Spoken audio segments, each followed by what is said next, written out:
An Outrider, who is usually part of a close support Outrider squad, is a Primaris Space Marine who rides in battle on a Raider pattern combat bike. Outrider squads advance ahead of the main Space Marine lines, guard the flanks of larger formations and hunt down enemy infiltrators to the Adeptus Astartes battle lines.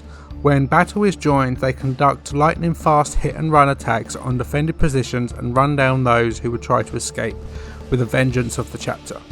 The Raider combat bike, designed like most of the vehicles and wargear used by the Primaris Marines, by Archmagos Dominus Belisarius Cull.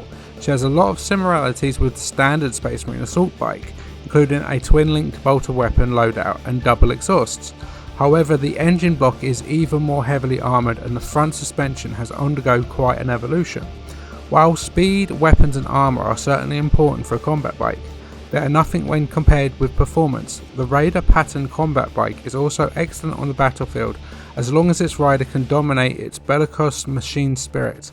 With Battle Brother and bike in harmony, victory is all but assured. Come build, collect and play. Check out your local Warhammer store for more.